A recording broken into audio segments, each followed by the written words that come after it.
This conference will now be recorded. अस्सलामु अलैकुम वरहमतुल्लाहि वबरकातुह। अऊज़ु बिल्लाहि मिनश शैतानिर रजीम। बिस्मिल्लाहिर रहमानिर रहीम। रब्बि इश्रह ली सदरी व यस्सिर ली अमरी वहलुल उक़दतम मिन लिसानी यफ़क़हू क़ौली। रब्बि ज़िदनी इल्मा। अल्लाहुम्मा अरिनल हक़्क़ हक़्क़न वरज़ुक़ना इत्तिबाअह व अरिनल बातिला बातिलन वरज़ुक़ना इज्तिनाबा।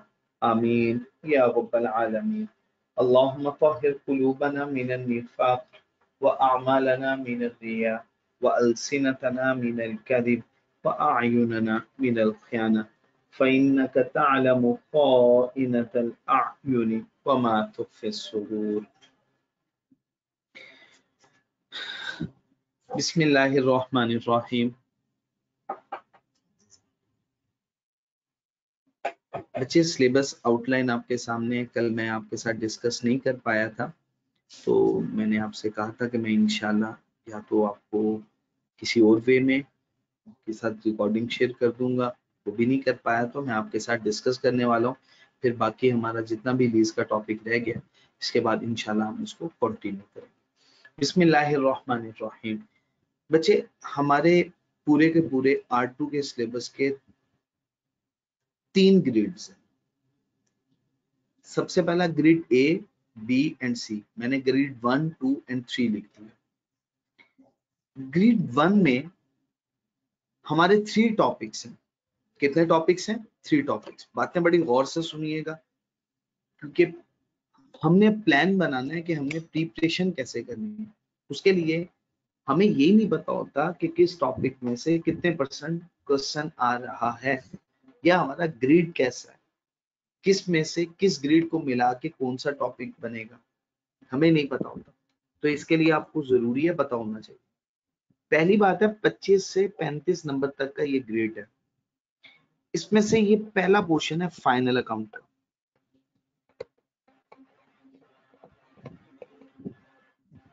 इसके बाद बाकी ये चैप्टर्स, इनको कंबाइन करें, कंसोलिडेशन,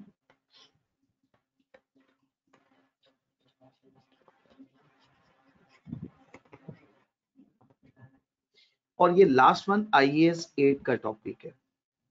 तो इसमें मेन कितने टॉपिक्स हो गए? 3 टॉपिक्स, 1, 2 एंड 3 टॉपिक्स है मेन। अब एग्जामिनर का बिहेवियर क्या है इसमें? एग्जामिनर का बिहेवियर ये है कि एग्जामिनर कंसोलिडेशन का क्वेश्चन ऑटम 14 से टिल स्प्रिंग 2021 तक एग्जामिनर ने हर अटेम्प्ट में कंसोलिडेशन का क्वेश्चन पूछा है। सवाए एक अटेम्प्ट में उसमें नोट पूछा गया था इनटेंजिबल एसेट के साथ, उसमें गुडविल की कैलकुलेशन करवाई थी। लेकिन बाकी हर अटेम्प्ट में एग्जामिनर कंसोलिडेशन का क्वेश्चन तो पूछ ही रहा है। रिमेनिंग 2 टॉपिक्स में से फाइनल अकाउंट और IAS 8 में से एक लॉन्ग क्वेश्चन दे रहा है। अब तो उसके पास MCQs की भी ऑप्शन है। आपको पता है ना, MCQs भी आ रहे हैं, समटाइम ट्रू एंड फॉल्स भी आ जाते हैं, उसका कोई सेट पैटर्न नहीं है। तो अब इन अगर हम एनालाइज करें तो कंसोलिडेशन का क्वेश्चन, ये स्मार्ट वर्क है, हमारी कंसोलिडेशन बहुत अच्छे से तैयार होनी चाहिए।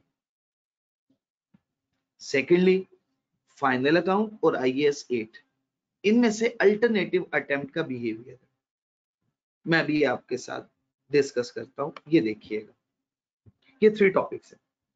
फाइनल अकाउंट, आप देख रहे हैं ना, आपको पता चल रहा है, फाइनल अकाउंट, कंसोलिडेशन और IAS 8। अब देखें, कंसोलिडेशन का क्वेश्चन 19 मार्क्स का स्प्रिंग 2021 में, 19 मार्क्स का ही ऑटम 2020, 21 मार्क्स का स्प्रिंग 2020, ऑटम 2019, 20 मार्क्स का स्प्रिंग 2019 में, 25 मार्क्स का। ये वो अटेम्प्ट है जिसमें उसने दोनों पूछे हुए हैं, स्टेटमेंट ऑफ फाइनेंशियल पोजीशन का क्वेश्चन भी पूछा हुआ है और साथ ही साथ स्टेटमेंट ऑफ कॉम्प्रिहेंसिव इनकम का क्वेश्चन भी पूछा हुआ है। इस अटेम्प्ट में उसने दोनों स्टेटमेंट्स पूछ ली थी। तो बच्चे ये बात याद रखिएगा, इस अटेम्प्ट में भी हो सकता है एग्जामिनर आपसे दोनों स्टेटमेंट्स पूछ ले, और अगर दोनों स्टेटमेंट पूछ रहा है तो क्वेश्चन की लेंथ भी बढ़ रही है और साथ ही साथ उसके मार्क्स भी बढ़ रहे हैं। तो कंसोलिडेशन तो आपका बहुत इंपॉर्टेंट एरिया है, आपने बहुत अच्छे से कंसोलिडेशन को प्रिपेयर करना है। वैसे मैं सॉरी टू से एक बात कहूं, आप एक बात याद रखिएगा, R2 में कोई भी टॉपिक ऐसा नहीं है जिसको हम लेस इंपॉर्टेंट कहें, क्योंकि इसके एनालिसिस करते हुए मुझे बहुत दिक्कत का सामना था। फाइनल अकाउंट के अंदर बहुत सारी एडजस्टमेंट्स ऐसी होती हैं जो बाकी स्टैंडर्ड से रिलेटेड होती है, बट हमने एक टॉपिक पूरे का पूरा उठा के कह दिया फाइनल अकाउंट में से क्वेश्चन है, लेकिन अब ये एडजस्टमेंट्स जो थी वो डिफरेंट स्टैंडर्ड्स में से पूछी गई। जैसे मैंने आपको क्वेश्चन जब फिजिकल क्लासेस में क्वेश्चन करवा रहा था तो मैं आपको साथ साथ बताता जा रहा था कि ये एडजस्टमेंट, जैसे हादी लिमिटेड में मैंने आपको बाकायदा लिख के दिया था, ये एडजस्टमेंट इस स्टैंडर्ड से रिलेटेड पूछी गई, ये एडजस्टमेंट इस स्टैंडर्ड, जैसे उसमें IAS 38 भी टेस्ट किया गया, उसके अंदर IAS 37 और 10 का टॉपिक भी टेस्ट हुआ होगा। ठीक है ना बच्चे? तो बच्चे फाइनल अकाउंट के क्वेश्चंस या बाकी टॉपिक्स के अंदर भी, जैसे अब IFRS 9 का क्वेश्चन आ जाए और साथ उसमें IAS 21 का क्वेश्चन भी हो, जैसे मैंने ओमेगा लिमिटेड में आपको ये बात बताई थी, किंगरू लिमिटेड के क्वेश्चन में ये बात बताई थी मैंने आपको, IFRS 9 का क्वेश्चन है बट साथ IAS 21 भी है, फॉरेन करेंसी भी है। ठीक है ना बच्चे? तो इस तरह से अब कोई भी टॉपिक आपके लिए लेस इंपॉर्टेंट नहीं, लेकिन स्मार्ट वर्क में किस पे हमने ज्यादा स्ट्रेस देना है, तो आपको सबसे पहला काम तो ये करना है, आपको ये याद रखना है, आपकी कंसोलिडेशन बड़ी अच्छी तैयार होनी चाहिए इस कमिंग अटेम्प्ट के लिए। वैसे भी आप देख लें कोई भी अटेम्प्ट भी, जितना भी मैंने एनालिसिस किया, अब ये देखें मैं एनालिसिस में स्प्रिंग 2019 से बैकवर्ड भी एनालिसिस कर सकता था और मैंने किया भी हुआ है, लेकिन वो मैं आपको शो नहीं करवा रहा हूँ। उसकी रीजन क्या है, आपका ऑटम 2019 में सिलेबस चेंज हो गया होगा। ऑटम 2019 में जब आपका सिलेबस चेंज हुआ, उसके बाद बहुत सारे टॉपिक्स ऐसे हैं जो टॉपिक्स आपके R2 से निकाल दिए गए और R1 में चले गए, और कुछ टॉपिक ऐसे भी हैं जो R2 में भी नहीं रहे ना R1 में गए, जैसे EPS है। जैसे अब स्कीम चेंज हो रही है, अब दोबारा से EPS इंट्रोड्यूस करवाया जा रहा है। ठीक है ना बच्चे? तो कंसोलिडेशन का टॉपिक बड़ा इंपॉर्टेंट है। अच्छा, अब एक और बिहेवियर देखिएगा, फाइनल अकाउंट की और IAS 8 का क्वेश्चन नहीं है, फाइनल अकाउंट का क्वेश्चन नहीं पूछा गया, ये जो क्वेश्चन है ना एक का IAS 8 का क्वेश्चन पूछा गया, एग्जामिनर ने पूछा। फिर इसी तरह से स्प्रिंग 2020 अकाउंट का क्वेश्चन है, ये क्वेश्चन था ऐसा जिसमें IAS 12 और फाइनल अकाउंट दोनों कंबाइन आए थे। 9 मार्क्स का क्वेश्चन पूछा गया था, स्टेटमेंट ऑफ कॉम्प्रिहेंसिव इनकम बना दे, और बाकी पोर्शन में एग्जामिनर ने कहा था IAS 12 की वर्किंग कर डाले, और कुछ 1 से 2 MCQs भी थे। तो IAS 12 का कुछ 11-12 मार्क्स का नोट था और बाकी 1 से 2 MCQs थे, और फाइनल अकाउंट का 9 मार्क्स का क्वेश्चन था स्टेटमेंट ऑफ कॉम्प्रिहेंसिव इनकम बनाने के लिए। इसमें देखिएगा एग्जामिनर ने IAS 8 नहीं पूछा हुआ। इसी तरह से ऑटम 19 में एग्जामिनर ने फाइनल अकाउंट का क्वेश्चन नहीं पूछा, बट IAS 8 का क्वेश्चन आया हुआ। अब इसमें इसने दोनों स्टेटमेंट पूछ ली हुई है, IAS 8 का भी क्वेश्चन नहीं है, फाइनल अकाउंट का क्वेश्चन भी है, लेकिन पैटर्न अभी फिल वक्त ये चल रहा है। तो बच्चे कमिंग अटेम्प्ट के लिए मैं ये नहीं कह रहा हूँ कि फाइनल अकाउंट प्रिपेयर नहीं करना, आपने फाइनल अकाउंट करना है, आपने अच्छे से प्रिपेयर करना है, इसके नोट्स को भी बहुत अच्छे से देखना है, क्योंकि अब वो क्वेश्चन जब भी पूछ रहे हैं notes to the financial statements last में पूछ रहा है सर, लेकिन ज्यादा अच्छा आपने IAS 8 को प्रिपेयर करना है, कमिंग अटेम्प्ट के लिए ज्यादा इंपॉर्टेंट है। तो फर्स्ट 3 टॉपिक्स में से आपने देखा कितने इंपॉर्टेंट टॉपिक है, और 20 से 35 मार्क्स तक का पेपर हमारा इसमें से डिजाइन हो रहा है। ठीक है ना? ये देखिए 25 से 35 मार्क्स तक का पेपर हमारा इसमें से डिजाइन। तो मेन 3 टॉपिक्स, कोई बात तो नहीं पूछनी बच्चे आप लोगों को यहां तक? जी next, second one, grid B, accounting for non current asset. इसमें main 4 topics, financial instrument and recognition. आपको पता है फाइनेंशियल इंस्ट्रूमेंट की 2 रिकॉग्निशन और उसकी मेजरमेंट है। लीज का टॉपिक बहुत इंपॉर्टेंट है, एग्जामिनर ने रीसेंट अटेम्प्ट में इसका अच्छा खासा क्वेश्चन पूछा होगा और रिवीजन लेवल क्वेश्चन आया होगा, बहुत इंपॉर्टेंट है ये क्वेश्चन। अच्छा, इसी तरह से बच्चे इनटेंजिबल एसेट और इसके साथ साथ 632 का क्वेश्चन, ये भी एग्जामिनर टेस्ट कर रहा है। और लास्ट वन एग्रीकल्चर, जबकि एग्रीकल्चर इंट्रोड्यूस हुआ है, आई थिंक सो एक आध अटेम्प्ट में एग्जामिनर ने बिल्कुल नहीं पूछा, लेकिन हर अटेम्प्ट में एग्जामिनर पूछ रहा है। अगली बात बहुत अहम है, देखिए इसमें एग्जामिनर ने लेवल्स भी बताए, मैं किस लेवल पे जाके पूछूंगा। जब उसने बात की एग्रीकल्चर की, तो एग्रीकल्चर के लिए बोला मैं लेवल 1 ही रखूंगा, कुछ बहुत टेक्निकलिटी में नहीं जाऊंगा इसके, क्योंकि ये टॉपिक कंपैरेटिवली डिफिकल्ट है। बाकी तीनों टॉपिक्स के केस में एग्जामिनर ने कहा मैं लेवल 2 के क्वेश्चंस पूछूंगा। और लीज में आप देखेंगे, मैं लीज का क्वेश्चन आज कोशिश करूंगा आपको प्रैक्टिस में करवाऊं रीसेंट अटेम्प्ट का, वो पता चलेगा कि रिवीजन लेवल क्वेश्चन है वाकई, और लेवल 2 का क्वेश्चन पूछा हुआ है, लेवल 1 का क्वेश्चन नहीं है वो। अब इसका ट्रेंड भी बच्चे मैं आपके साथ डिस्कस करता हूँ। ये देखिए ग्रिड बी है, ये grid B, 4 topics, financial instrument, lease, intangible asset और आईएफआरएस गलती से लिखा गया, आईएएस 41। ठीक है जी बच्चे, आईएएस 41। अब बच्चे देखिए, सबसे पहले एनालिसिस करें एग्रीकल्चर का। मैंने आपसे कहा ना इस अटेम्प्ट में तो था ही नहीं एग्रीकल्चर का टॉपिक। एक एमसीक्यूज पूछा गया, एक एमसीक्यूज पूछा गया, या 2 एमसीक्यूज पूछे गए, या एक ही एमसीक्यूज 2 मार्क्स का हो सकता है।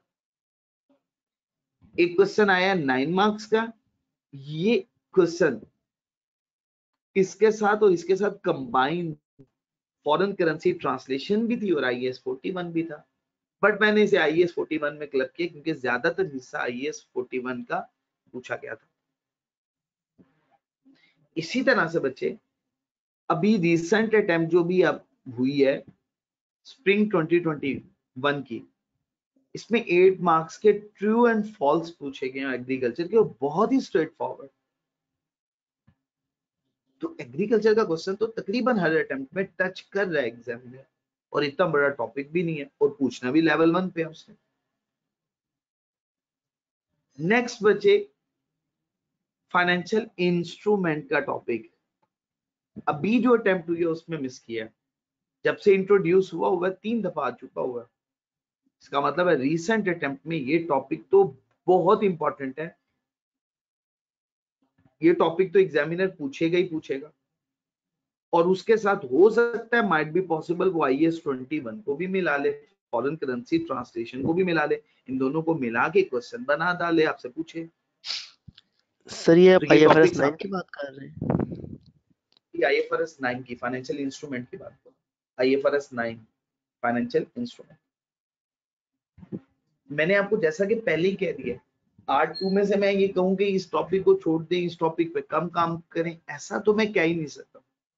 वो तकरीबन हर टॉपिक को टेस्ट कर रहा है, कुछ कम या ज्यादा, किसी को ज्यादा डिटेल में पूछ रहा है, किसी को कम डिटेल में। जैसे आईएफआरएस 9 एक्सपेक्टेड है इस दफा 7 to 8 मार्क्स तक का पूछेगा एग्जामिनर। लीज के क्वेश्चन बहुत डिटेल्ड चेक किया होगा, लास्ट टाइम 20 मार्क्स का क्वेश्चन आ चुका होगा, एक ही क्वेश्चन नहीं था, 2 क्वेश्चन थे। लीज बहुत डिटेल टेस्ट हो चुकी हुई है इस एरिया में से, और लीज का क्वेश्चन आप देख लें 16, 10, 17, हाँ प्रीवियस अटेम्प्ट 3 मार्क्स का आया, कम आया।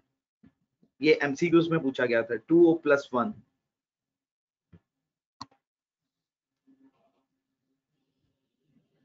जी बच्चे, बात समझा पाए हो? कोई कंफ्यूजन तो नहीं है बच्चे आप लोगों को? ये देखिएगा 2+1, 2 मार्क्स का एक एमसीक्यूज है, 1 नंबर का एक एमसीक्यूज।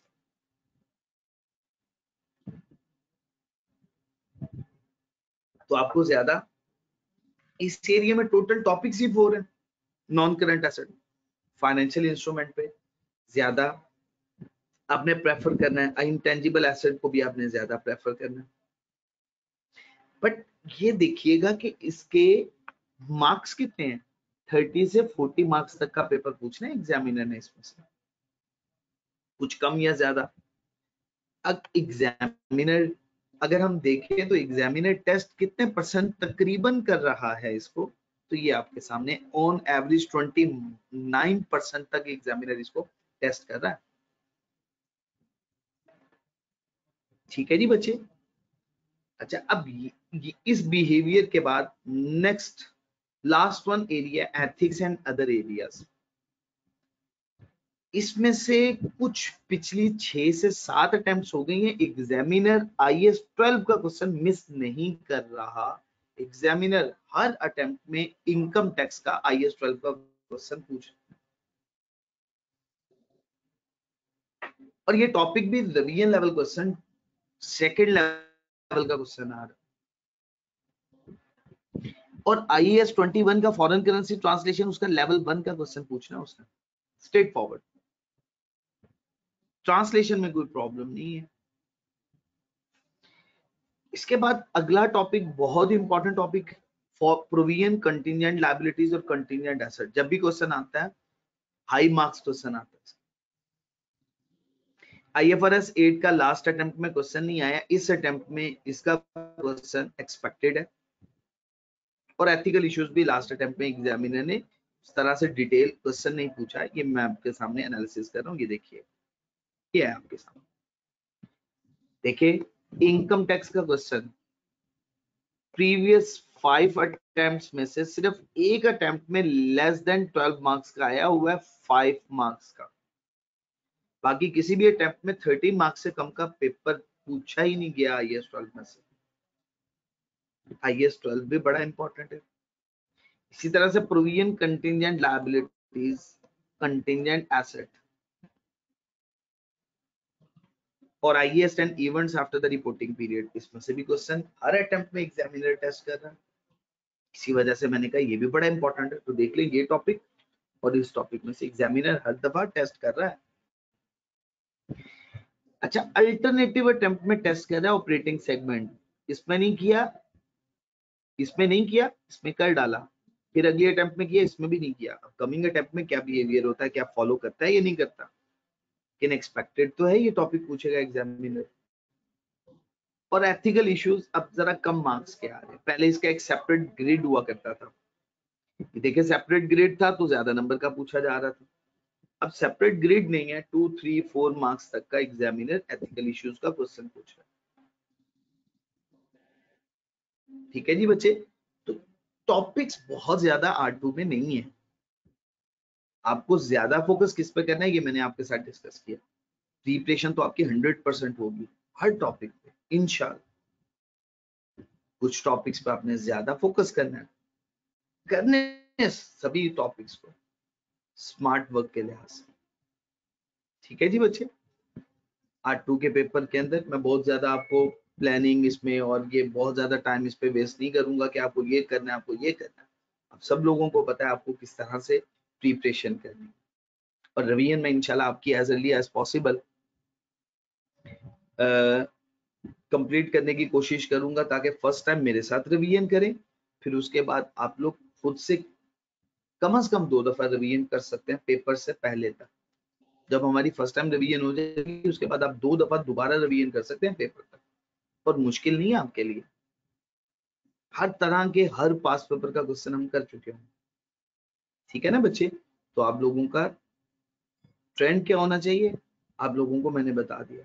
आपने सबसे पहले ग्रुप A को प्रिपेयर करना, फिर ग्रुप B को, फिर देन ग्रुप C। अच्छा, अब ये भी हो सकता है, ये भी आप कर सकते हैं कि जो टॉपिक्स इस अटेम्प्ट के लिए इंपॉर्टेंट है, जैसा कि कंसोलिडेशन, सबसे पहले आप इसको प्रिपेयर कर लें। सेकेंडली बचे IAS 2, ये टॉपिक बड़ा इंपॉर्टेंट है करंट अटेम्प्ट के लिए। IFRS 9, ये बड़ा इंपॉर्टेंट टॉपिक है, अब इसको अच्छे से प्रिपेयर करें। 4, इसको बहुत अच्छे से तैयार करें।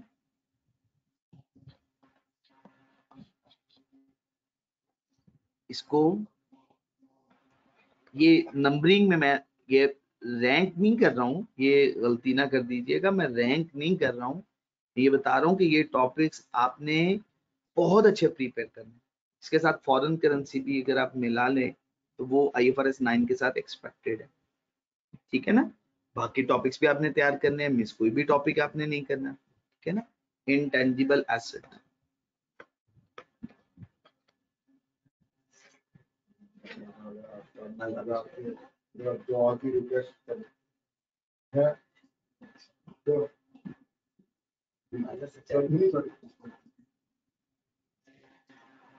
जी बच्चे बिस्मिल्लाहिर्रहमानिर्रहीम। ठीक हो गया जी बच्चे, बात समझ में आ गई है। तो आपने इसको बहुत अच्छे से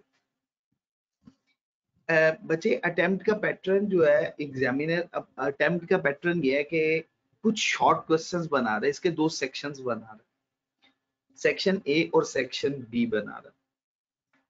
अब सेक्शन ए में वो 8 मार्क्स तक के छोटे छोटे से क्वेश्चन पूछ रहा है, 9 मार्क्स के, 8 मार्क्स के एग्जामिनर छोटे क्वेश्चंस पूछ रहे हैं।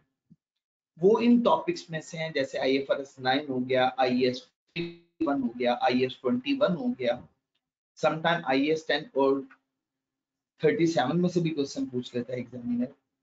तो वो टॉपिक्स सेक्शन ए में ऐड कर देता है। अच्छा, जहां तक सेक्शन बी का सवाल है, और सेक्शन ए में या तो ट्रू एंड फॉल्स या MCQs पूछ लिए जाते हैं। सेक्शन बी में लेंथ वाइज लंबे क्वेश्चन है, जैसे फाइनल अकाउंट का क्वेश्चन हो गया, कंसोलिडेशन का क्वेश्चन हो गया, लीज का क्वेश्चन अगर डिटेल पूछना है तो वो लीज का क्वेश्चन पूछा जा रहा है, IAS 8 का क्वेश्चन, इनकम टैक्स का क्वेश्चन, इनकम टैक्स का तो क्वेश्चन ही सेक्शन बी में पूछा जा रहा है बहुत डिटेल, ठीक है ना बच्चे। तो इस तरह का कुछ पैटर्न है, वो सेट पैटर्न नहीं है कि कंफर्म पैटर्न हो, मैं आपको वो बता दूं ये इसी पैटर्न पे क्वेश्चन पूछा जाए, ठीक है जी बच्चे।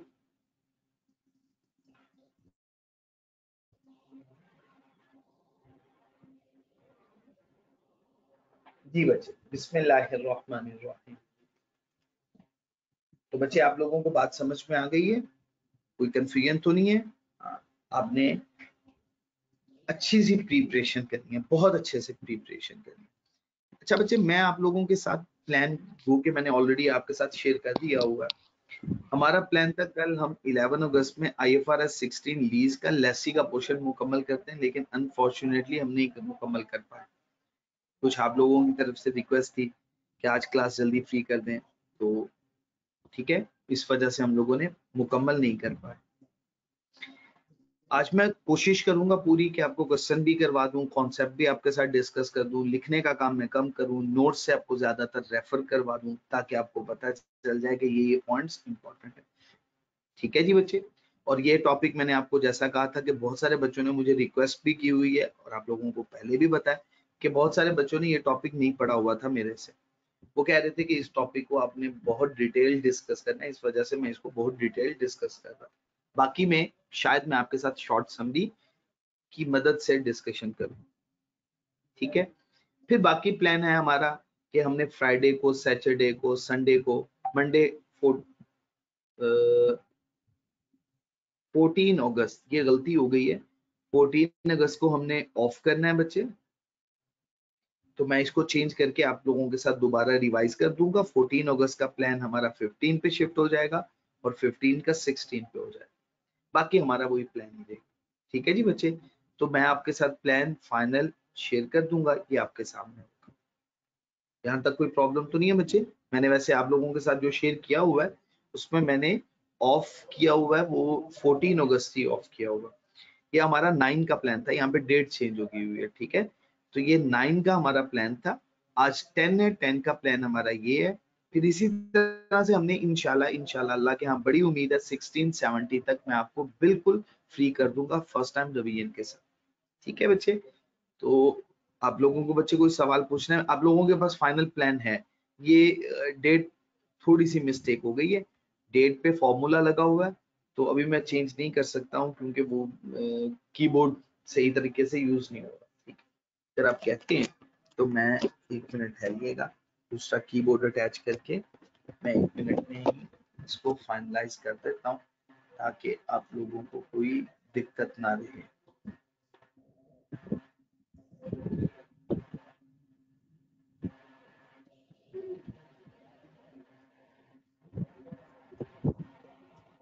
ठीक है जी बच्चे, ये अब आपके सामने प्लान फाइनल जो मैंने आपके साथ शेयर किया हुआ है, ये उस सिचुएशन में आ गया। 9 अगस्त को हमारा ये प्लान था बच्चे। इसी तरह से 10, 11, 12, 13 और 14 को हॉलीडे है जी। ठीक है जी बच्चे, उसके बाद 16 तक का प्लान है। उम्मीद है मैं इंशाल्लाह आपको 16, 17 तक फ्री कर दूंगा फर्स्ट टाइम रिवीजन के बाद, फुल फ्लेज रिवीजन। ठीक है जी बच्चे। जी बच्चे, आप लोगों को कोई, जहां तक मैंने आपके साथ डिस्कस किया है, कोई प्रॉब्लम है, कोई बात डिस्कस करना चाहते हो बच्चे, आप कर सकते हो। सिर्फ थ्रू मैसेज ही कीजिएगा। जी मैं बच्चे, जो जो टॉपिक आप मुझे बताते जाएंगे, मैं इंशाल्लाह आपके साथ वो डिटेल डिस्कस करता जाऊंगा। आप इस चीज से बिल्कुल भी परेशान ना हो, क्योंकि रिवीजन मैं आप लोगों के लिए कर रहा हूं। मैं रिवीजन सिर्फ आप लोगों के लिए कर रहा हूँ, ठीक है ना। तो आप लोगों, जब तक आप सेटिस्फाई है, मैं इंशाल्लाह जिस तरह से आप कहेंगे वैसे वैसे आप लोगों के साथ डिस्कस करता हूँ। ठीक होगा जी बच्चे। तो स्टार्ट करें कल का, हम जो हमने प्लान डिस्कस किया हुआ है, ताकि हमारा प्लान इफेक्टिवली ऑपरेट हो सके। चलिए, आऊज़ु बिल्लाहि मिनश शैतानिर रजीम, बिस्मिल्लाहिर रहमानिर रहीम। आप लोगों ने बच्चे कोशिश करिएगा, आपने अपना प्लान लिख के, कि मैंने रिवीजन, आपके 3 सब्जेक्ट हैं, R2 भी है, ऑडिट भी है, कॉस्ट भी है, और कुछ बच्चों के कुछ डिफरेंट सब्जेक्ट्स हैं। तो आप लोगों ने बच्चे सभी पे टाइम स्पेंड करना है और अपना प्लान बनाइएगा। मेरा आज का टारगेट ये है कि मैंने आज लीज के सारे क्वेश्चंस जितने भी हैं, अब उनमें से 80% क्वेश्चंस आप कर पाएंगे या 70% आप क्वेश्चन कर पाएंगे, मुमकिन नहीं होता कि सारे क्वेश्चन हम कर पाए। कुछ सिंपल क्वेश्चन है जो आपको आते हैं, जो फर्स्ट टाइम में आपसे सॉल्व हो गए होंगे, आप उस पर सिर्फ लिख लें, टिक कर लें या क्रॉस कर लें कि अब मैंने दोबारा इस क्वेश्चन को नहीं करना, ये मेरे से अटेम्प्ट हो गया। जो क्वेश्चन अभी अटेम्प्ट नहीं हुआ और उसको सॉल्व करते हुए आपको काफी खातिर ख्वाह दिक्कत हुई, आप उसके शॉर्ट नोट्स बना डालें। आप लिखें इस क्वेश्चन में क्या मिस्टेक थी, क्या मेरे से गलती हुई, इस क्वेश्चन में क्या करना था। ऐसे छोटे छोटे से पॉइंट्स बना लें, डिटेल क्वेश्चन, कुछ 4 to 5 क्वेश्चंस के अगर आप बना लेंगे, उसका फायदा क्या होगा, जब एग्जाम्स की प्रिपरेशन कर रहे होंगे तो आप वो नोट्स पढ़ेंगे अपने, कि इन क्वेश्चंस में मैं क्या क्या गलती कर रहा हूँ, तो वो गलती आप पेपर में जाके उन क्वेश्चंस में नहीं करेंगे। ठीक है। और आपने कोशिश ये करनी है, जस्ट बिफोर एग्जाम, एग्जाम से कुछ रोज पहले आपने कोई नए बच्चे क्वेश्चंस पे नहीं स्टार्ट करना। अभी आपके पास है टाइम, कोशिश कीजिएगा जैसे प्रिपरेशन करते हैं कोई नया क्वेश्चन करने की कोशिश करें, प्रैक्टिस करें। आपने एग्जाम से पहले की मैं बात कर रहा हूँ, आज से ऑनवर्ड 1 दफा रिवीजन मैं करवाऊंगा, 2 दफा रिवीजन आप करेंगे, और 4th टाइम रिवीजन आप एग्जाम से पहले करेंगे। उसमें हर टॉपिक के 2-2 क्वेश्चंस आपने टिक कर लेने हैं, वो क्वेश्चंस आपने करने हैं। जिसका बीएम का पेपर भी है, R2 का पेपर भी है, उसके लिए मुमकिन नहीं हो पाएगा कि वो 2-2 क्वेश्चंस कर पाए। तो रियलिस्टिक अप्रोच को फॉलो करते हुए आपने एक एक, और जो टॉपिक ज्यादा इंपॉर्टेंट है, जैसे कंसोलिडेशन का टॉपिक इंपॉर्टेंट है, उसके 2 क्वेश्चंस कर लीजिएगा। लेकिन ऐसा हरगिज ना कीजिएगा कि अगर कंसोलिडेशन स्टार्ट किया तो उसी के क्वेश्चन मैं करते जा रहा हूँ, उसका बोझ बाकी टॉपिक्स पर पड़ना शुरू हो जाएगा। और एग्जाम से पहले, अगर बिल्कुल पहले आपने कोई टॉपिक अपने हाथ से सॉल्व नहीं किया होगा, तो शायद आपको उतना कॉन्फिडेंस ना हो। तो जरूरी है कि हर टॉपिक में से एक एक क्वेश्चन किया हुआ हो, बाकी क्वेश्चंस आप अच्छे से देख ले। जैसे मैंने आपको कहा था कि कंसोलिडेशन के क्वेश्चन में जो पॉइंट्स, इंफॉर्मेशन, जो एडजस्टमेंट बहुत ट्रिकी है, आप उसके साथ साथ लिखते जाया करें। ये रिवीजन लेवल पॉइंट है, ये इंपॉर्टेंट पॉइंट है, ये जरा अच्छा पॉइंट है, ताकि आप लोग जब रिवीजन करने वाले हों तो आपको पता चल जाए कि ये क्वेश्चन मैं अगर पूरा सॉल्व नहीं कर पाया हूं, तो मैं इस एडजस्टमेंट को सिर्फ सॉल्व कर लूं तो मेरे लिए काफी हो जाएगा। ठीक है जी बच्चे। तो आपको बच्चे ये करना चाहिए कि आप क्या करें, आप जब भी अभी कर रहे हैं ना क्वेश्चन, जैसे आप लीज के क्वेश्चन आपने सॉल्व करने शुरू कर दिए होंगे, उम्मीद है कल से आप लीज के क्वेश्चंस जो करते जाएं, जो क्वेश्चंस बहुत रिवीजन लेवल है, आपको करते हुए सॉल्व करते हुए बहुत दिक्कत हो रही है, आप उसको पॉइंट आउट करते जाएं कि ये क्वेश्चन रिवीजन लेवल क्वेश्चन है, इस पे मुझे ज्यादा टाइम स्पेंड करना पड़ा या मुझे दिक्कत हुई इसे सॉल्व करते हुए, मैंने एग्जाम से पहले इसे लाजमी करके जाना है। आपने जब सेकंड टाइम रिवीजन करनी है, आपने वो क्वेश्चन दोबारा भी करना है। थर्ड टाइम रिवीजन करनी है आपने फिर करना है। शायद आपको एग्जाम से पहले वक्त ना मिल सके, तो आपके जो उसके इंपॉर्टेंट पॉइंट्स हैं जहां पे आप गलती कर रहे हो उस पॉइंट को, उस एरिया को आप नोट डाउन कर लो, ताकि एग्जाम से पहले आप 1 से 2 क्वेश्चंस तो करो, बाकी ऐसे क्वेश्चंस को अच्छे से देख के जाओ, ताकि आपको कोई दिक्कत ना हो। एग्जाम में उस जैसा पॉइंट अगर आ जाए तो आपको बिल्कुल भी परेशानी ना हो। ठीक है ना बच्चे? तो आप लोगों ने इस तरह से प्लान बना। बहुत ज्यादा मैं डिटेल में ये बातें करूंगा तो उसका कोई फायदा नहीं है, कोई इफेक्टिव नहीं रह पाएंगे। मैं लंबी चौड़ी लिख के आपको समझाना शुरू कर दूं, उसका कोई फायदा नहीं। प्लान अच्छा वही जिसको इफेक्टिवली आप अप्लाई करें। तो आपके सामने ये प्लान है, आपने इन टॉपिक्स को ऐसे ऐसे फॉलो करना है, तो करना शुरू कर। आज आपके पास पूरा टाइम होगा, लीज को अच्छे से रिवाइज कीजिएगा। लीज का कोई भी क्वेश्चन ऐसा ना रहने दीजिएगा जो आपने सॉल्व ना किया हो अपने हाथ से। ठीक है, थोड़ा सा टाइम स्पेंड करना पड़ेगा। अब ये जो मैं बात कर रहा हूँ ह्यूमनली समटाइम पॉसिबल नहीं भी होता। कुछ बच्चों के 3 पेपर हैं, कुछ के 4 हैं, कुछ के 2 भी हैं। तो आपने ये भी देख लेना है आपके पास टाइम कितना। जो बहुत सिंपल क्वेश्चन है जो आपसे पहले सॉल्व हो गए होंगे उन्हें वैसे ही देख लीजिएगा, बाकी क्वेश्चंस को हाथ से सॉल्व कर लीजिएगा। सॉल्व करने का मतलब ये नहीं होता कि सारे के सारे क्वेश्चन आपने लिख के सॉल्व कर। हाँ, अकाउंटिंग में कहा यही जाता है कि बेहतर यही है कि लिख के सॉल्व किए जाए, लेकिन हमारे पास ह्यूमनली इस टाइम पे इतना टाइम नहीं है कि हम ऐसा कर पाए। ठीक है, और आपने फंक्शनल प्रिपरेशन करनी है। सबसे पहले कोशिश कीजिएगा, सबसे रिसेंट अटेम्प्ट को वैसे करते नहीं है, लेकिन मुझे बच्चों ने रिक्वेस्ट की थी क्वेश्चन सॉल्व करवा दीजिएगा, मैं सॉल्व करवा दूंगा क्योंकि वो क्वेश्चन जरा हटके हैं। तो कोशिश किया करें जो बिल्कुल रिसेंट अटेम्प्ट हो उसको खुद से सॉल्व करें तो ज्यादा बेहतर। इन बाहर कैफ में आपको सॉल्व करवा दूं। जी बच्चे, एथिक्स के नोट्स मैं इंशाल्लाह प्रोवाइड कर दूंगा आपको एक आध दिन के अंदर।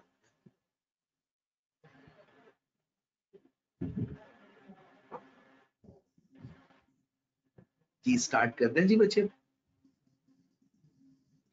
अच्छा बच्चे, एक काम करते हैं, एक क्वेश्चन है,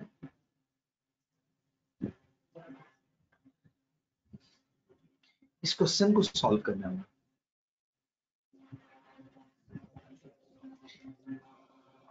फिर उसके बाद हम अपनी डिस्कशंस को आगे फर्दर मूव करें। ठीक है नहीं बच्चे? तो ये आपके सामने एक क्वेश्चन 4 है।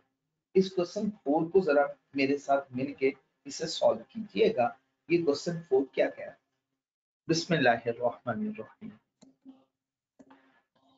Capri ice, a notable ice cream parlour, ice cream parlour है, काफी फेमस भी है, enters into contract with Yardley limited. Yardley limited के साथ इसका एक मुआहिदा हो गया to use a space in shopping mall, कि उसने स्पेस को इस्तेमाल करना है शॉपिंग मॉल में, ओन्ड बाय यार्डले लिमिटेड, जिसका मालिक यार्डले लिमिटेड है। कितनी मुद्दत के लिए? 5 सालों के लिए। कॉन्ट्रैक्ट ने ये बात भी मेंशन की हुई है कि डायमेंशन, जो स्पेस की लोकेशन है, स्पेस क्या होगी और वो किस लोकेलिटी में होगी, ये भी मेंशन की हुई है। जबकि Yardley limited has discretion to relocate the space of any other floor to accommodate other customers who would be conducting promotional events. Yardley limited की डिस्क्रिशन पे है, वो रीलोकेट स्पेस भी कर सकता है किसी और फ्लोर पे, अकोमोडेट करने के लिए बाकी कस्टमर्स को जो चाहते हैं प्रमोशनल इवेंट्स कंडक्ट करवाना या कोई एक्टिविटीज मॉल में कंडक्ट करवाना। अब रिक्वायरमेंट क्या है? आपने ये बताना है ये जो कॉन्ट्रैक्ट हो रहा है कैप्री आइस के अंदर और यार्डले लिमिटेड के अंदर, क्या ये लीज का मुआहदा है या नहीं है। अब बच्चे आपने इसका जवाब देना है ये लीज है या नहीं। इसके लिए बच्चे सबसे पहले, जैसे मैंने आपके साथ लीज की डेफिनेशन आपके साथ कल डिस्कस की थी, आपको शायद याद होगा। ये देखें, ये 4 कंडीशन। पहली बात है कॉन्ट्रैक्ट, ये कॉन्ट्रैक्ट का पॉइंट तो था, right to use an asset, underlying asset का राइट ट्रांसफर करे एक खास मुद्दत के लिए और उसके बदले में कंसिडरेशन भी होनी चाहिए। अब इन चारों कंडीशंस का पूरा होना जरूरी है। अगर ये चारों कंडीशन पूरी होगी तो ये कॉन्ट्रैक्ट लीज का कॉन्ट्रैक्ट कहलाएगा, नहीं तो ये लीज का कॉन्ट्रैक्ट नहीं कहलाएगा।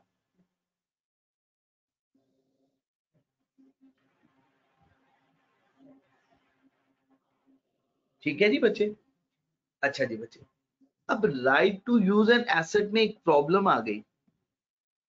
क्या अभी तक उसको right to use an asset का बताया है, और साथ ये भी कह दिया कि आपके पास डिस्क्रिशन है, आप चाहते हो तो किसी भी फ्लोर पे जा सकते हो। ठीक है जी, वो कैप्री को कह सकता है कि आप इस फ्लोर में जाना चाहते हो, इस फ्लोर में जाना चाहते हो, तो उसका राइट इस्तेमाल कर सकते हो। डिस्क्रिशन है अभी।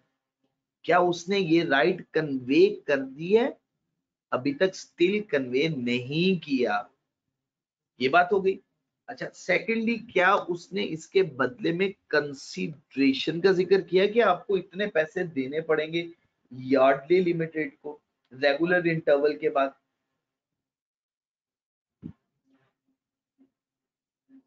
जी बच्चे, बिल्कुल सही हो गया, बिल्कुल सही। तो बच्चे ये लीज का कॉन्ट्रैक्ट नहीं है। ये क्वेश्चन क्या है? ये लीज का कॉन्ट्रैक्ट नहीं है। तो ये क्वेश्चन बड़ा इंपॉर्टेंट है, अपनी नोयत का पहला क्वेश्चन है। फर्स्ट टाइम एग्जामिनर ने इस तरह का क्वेश्चन पूछा है, तो ये क्वेश्चन अच्छा है। आपने इसको अच्छे से क्वेश्चन करना है। ये रिसेंट अटेम्प्ट का पेपर तो बहुत अच्छे से करना है, लेकिन इस पोर्शन को, इस हिस्से को जरा अच्छे से देखिए। ठीक है जी बच्चे, कोई प्रॉब्लम तो नहीं है यहाँ तक? किसी को कोई सवाल पूछना हो, कोई बात समझ में ना आई हो?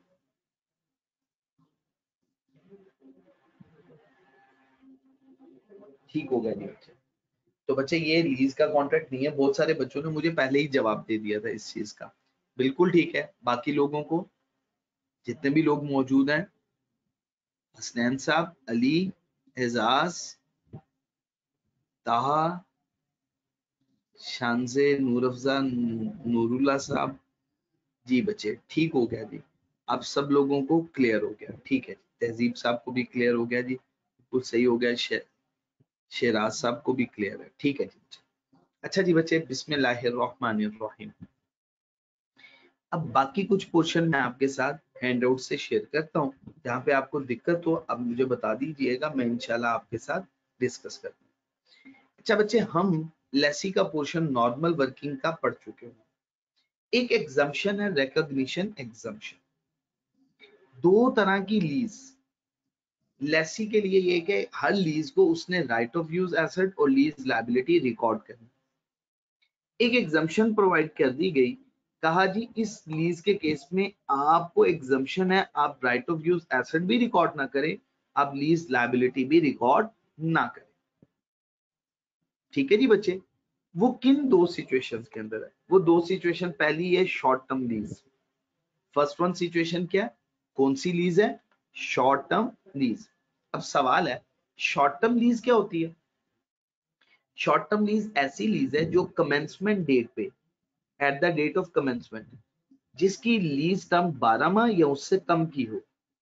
और ये भी याद रखिएगा कि परचेज ऑप्शन भी मौजूद नहीं होनी चाहिए। ऐसी लीज कहलाएगी शॉर्ट टर्म लीज। मैं दोबारा रिपीट कर रहा हूं। नॉर्मल वर्किंग होती है लेसी के केस में, वो राइट ऑफ यूज एसेट को डेबिट करता है और लीज लायबिलिटी को क्रेडिट करता है। आईएफआरएस 16 ने लेसी को ये ऑप्शन दी हुई है, ये इलेक्टिव ऑप्शन है कि अगर वो चाहता है तो इसको इलेक्ट कर सकता है कि वो राइट ऑफ यूज एसेट को डेबिट ना करे और लीज लायबिलिटी को क्रेडिट ना करे, बल्कि इसके बदले में वो rent expense over the period of time on straight line basis पे रिकॉर्ड करता है। उसमें दो एक्सेप्शन है। पहली एक्सेप्शन है कि वो लीज शॉर्ट टर्म लीज होनी चाहिए, ऐसी लीज जो at the date of commencement जिसकी मुद्दत 12 माह या उससे कम हो और लेसी के पास परचेज ऑप्शन भी नहीं होनी चाहिए। ऐसी लीज को हम शॉर्ट टर्म लीज कहते हैं। अच्छा बच्चे, इसके बाद दूसरी ऑप्शन है लो वैल्यू एसेट की। ऐसी लीज जिसकी एसेट्स की वैल्यू क्या है? लो वैल्यू एसेट। ठीक है जी। अब ये एसेट्स की वैल्यू लो है या हाई है, ये डिपेंड करता है उस नए एसेट की वैल्यू। आप चाहे सेकंड हैंड एसेट का कॉन्ट्रैक्ट ही क्यों ना कर रहे हो, आपने ये डिटरमिन करने के लिए कि ये लो वैल्यू एसेट है या लो वैल्यू एसेट नहीं है, आपको वैल्यू से कंसीडर करना है, नए एसेट की वैल्यू से। पुराने एसेट की वैल्यू से कंपेयर नहीं करना। सही होगा जी बच्चे। लो value asset only if, low value asset क्या होगा जी, पहली बात एक ऐसा एसेट जो डायरेक्टली किसी दूसरे एसेट के साथ मुंसलिक नहीं है, आपको बेनिफिट डायरेक्टली प्रोवाइड नहीं कर रहा, ठीक है जी, डायरेक्टली डिपेंडेंट नहीं है ऑर्गेनाइजेशन की ऑपरेटिंग एक्टिविटीज के साथ, ऐसे एसेट्स को हम लो वैल्यू एसेट कहते हैं। लो वैल्यू एसेट्स एसेट्स की नेचर पे डिपेंड ऑफ द एसेट, ठीक है जी बच्चे, उसकी वैल्यू क्या होगी, नो वैल्यू। अच्छा, अब उसमें कुछ एग्जांपल्स है। क्या मतलब, नई गाड़ी आप जब ले रहे हैं तो उसकी वैल्यू कम होने की बिना पे आप ये नहीं कह सकते कि ये लो वैल्यू एसेट है, ये लो वैल्यू एसेट नहीं होता। तो फिर कौन से एसेट्स होते हैं लो वैल्यू एसेट? हम कहते हैं टैबलेट लो वैल्यू एसेट है, personal computers low value asset है, office furniture low value asset है, टेलीफोन्स लो वैल्यू एसेट। ठीक है जी बच्चे, यहाँ तक कोई प्रॉब्लम तो नहीं है? मैं दोबारा रिपीट करने लगा हूँ, इस बात को सुनिएगा, ये ताकि आपको कोई कंफ्यूजन ना हो, मेरी बात सुन लीजिएगा, नेट का प्रॉब्लम हो गया था, दोबारा सुन ले। एक ऐसा अंडरलाइंग एसेट लो वैल्यू हो सकता है कब, सिर्फ कि लेसी उससे फायदा उठाए उस एसेट को इस्तेमाल करके, ऑन इट्स ओन और together with other resources, lessee उससे फायदा उठाएगा उसको इस्तेमाल करके, या उस एसेट को डायरेक्टली या उसके साथ बाकी रिसोर्सेज को भी इस्तेमाल करके, that are readily available to the lessee, जो कि लेसी को अवेलेबल होंगे वो एसेट सारे के सारे, और वो एसेट जिसको इस्तेमाल किया जा रहा है वो नॉट हाईली डिपेंडेंट ऑन और highly inter related with other assets, बाकी एसेट्स के साथ वो हाईली डिपेंडेंट नहीं होगा। क्या मतलब कि बाकी एसेट्स इस्तेमाल होंगे तो ये एसेट इस्तेमाल होगा। ठीक हो गया जी बच्चे, यहां तक बच्चे को प्रॉब्लम तो नहीं है जी।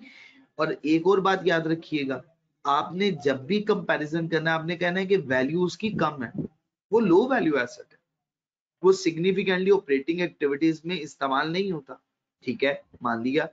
अब आप उसकी वैल्यू को कंपैरिजन करते हुए, वैल्यू को कंपेयर करते हुए नए एसेट की वैल्यू लेंगे, पुराने एसेट की वैल्यू की बेस पे ये फैसला नहीं करेंगे कि इसकी वैल्यू तो इनसिग्निफिकेंट है।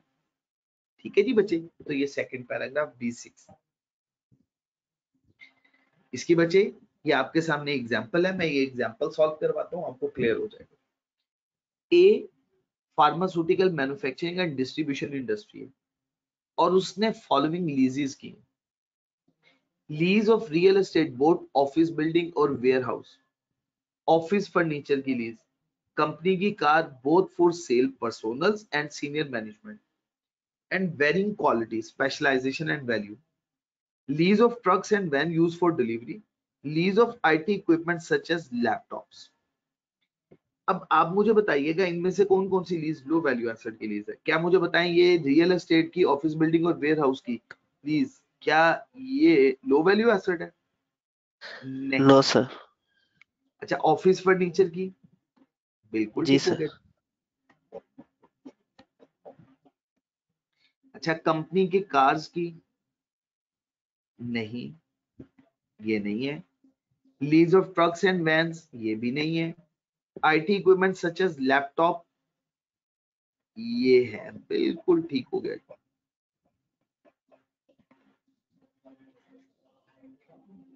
ठीक है जी बच्चे, यहां तक कोई प्रॉब्लम नहीं है?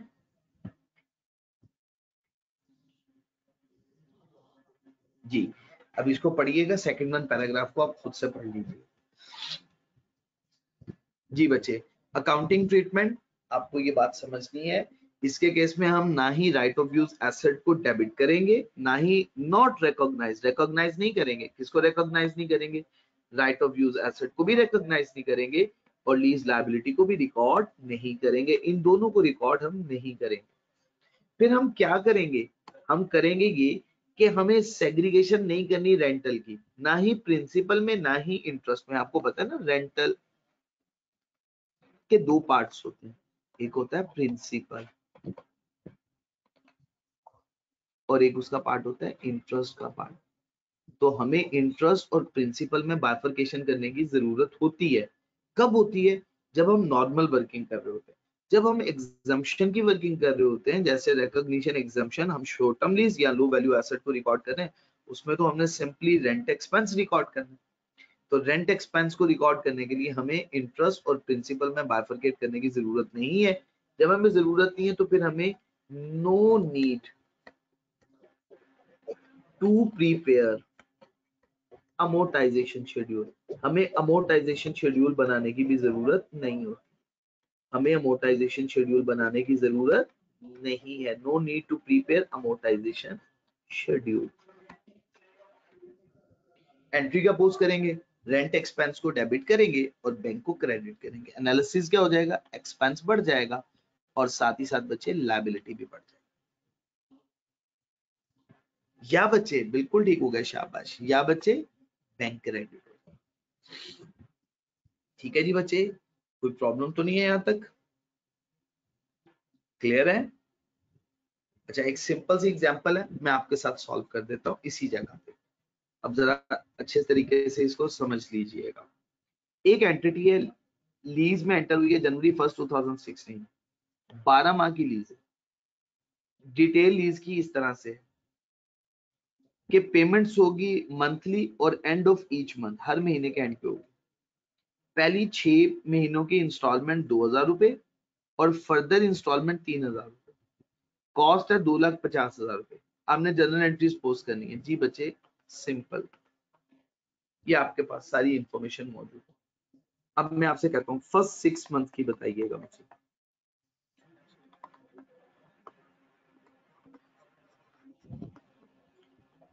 छह माह की, हर महीने 2000 रुपए। अमाउंट कितनी बचे? 12,000। नेक्स्ट 6 मंथ,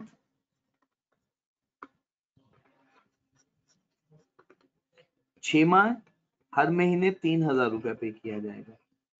टोटल अमाउंट कितनी बचे? 18,000। टोटल अमाउंट कितनी बचे? 30,000 रुपीज। अच्छा, अब अगर हम कैलकुलेट करना चाह रहे हैं पर मंथ एक्सपेंस कितना बनेगा, तो बच्चे सॉरी 30,000 डिवाइडेड बाय 12 कितनी फिगर है? 2500 पर मंथ हो जाएगा। तो हर महीने हम क्या करेंगे? रेंट एक्सपेंस डेबिट और बैंक क्रेडिट। ठीक है, मैं एक माह की आपको एंट्री पोस्ट करके बता दूं। लेट्स सपोज हम एक माह की अगर एंट्री पोस्ट कर रहे हैं तो क्या करेंगे? जनवरी 1 2016 एंड की बात कर रहे हैं, तो रेंट एक्सपेंस कितने से बचे? 2500 से। पेमेंट कितनी हो रही है बच्चे? 2000 की। और बाकी पेएबल करंट लायबिलिटी है ये रेंट पेएबल होगा 500 से। इसका एनालिसिस क्या होगा? खर्चा भी बढ़ गया, एसेट भी कम हो गया और लायबिलिटी भी बढ़ गई। ये फर्स्ट 6 मंथ ऐसे ही एंट्री पोस्ट होती जाएगी। लास्ट 6 मंथ्स में क्या एंट्री पोस्ट होगी? लेट्स सपोज 31 जुलाई 2016 को अगर एंट्री पोस्ट की जाए तो रेंट एक्सपेंस की एंट्री पोस्ट होगी 2500। पेएबल को हम डेबिट करेंगे 500 से और बैंक को हम क्रेडिट कर देंगे 3000। एनालिसिस क्या होगा? एक्सपेंस लायबिलिटी कम हो जाएगी और यहाँ पे एसेट कम हो जाएगी और ये नेक्स्ट 6 मंथ्स की हो जाएगी। और एट द एंड रेंट पे का बैलेंस, पेएबल का बैलेंस 0 हो जाएगा। तो बच्चे इस एग्जांपल में कोई प्रॉब्लम तो नहीं है किसी भी बच्चे को? वर्किंग समझ में आ गई? किसी को सवाल पूछना है बच्चे पूछ सकते हो, जल्दी बताइएगा मुझे।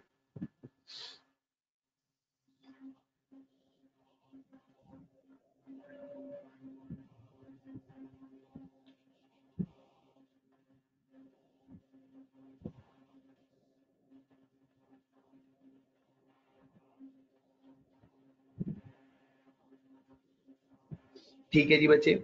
इसके डिस्क्लोजर के केस में बच्चे हमें क्या करना है, expense relating to short term lease note करते जाइएगा। जो बातें मैं बता रहा हूँ वो आपने हाईलाइट कर लेनी है, नोट कर लेनी है।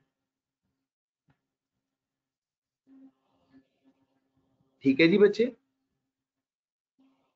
या expense relating to low value asset, ये बताना है आपने। डिस्क्लोज करना है amount of its lease commitment.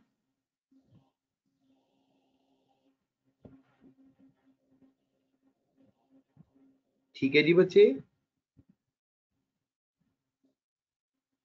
और बताने हैं कितने पैसे किस तरह से पे करने हैं, आपको डिस्क्लोज करना है। सही होगा जी बच्चे। चले जी बच्चे। अच्छा बच्चे, यहां तक तो हम लोगों ने लेसी का कॉन्सेप्ट मुकम्मल कर लिया। अब हम बात पढ़ने वाले हैं लेसर की। लेसर को स्टार्ट करते हैं डिस्कस करना। लेसर के लिहाज से लीज दो तरह की लीज होती है। सर वो जो क्वेश्चन आया था, सर वो जो लास्ट अटेम्प्ट में क्वेश्चन आया था, लास्ट अटेम्प्ट का क्वेश्चन मैं अभी आपको सॉल्व करवा दूं। लेसर का पढ़ ले थोड़ा सा पॉइंट, मैं अभी सॉल्व कर। ठीक है, सिर्फ लेसर का, क्योंकि उसमें लेसर और लेसी दोनों के पॉइंट्स पूछे गए, तो मुझे लेसर और लेसी दोनों की बातें आपको बता दूं, फिर उसके बाद मैं अभी सॉल्व करवा देता हूँ।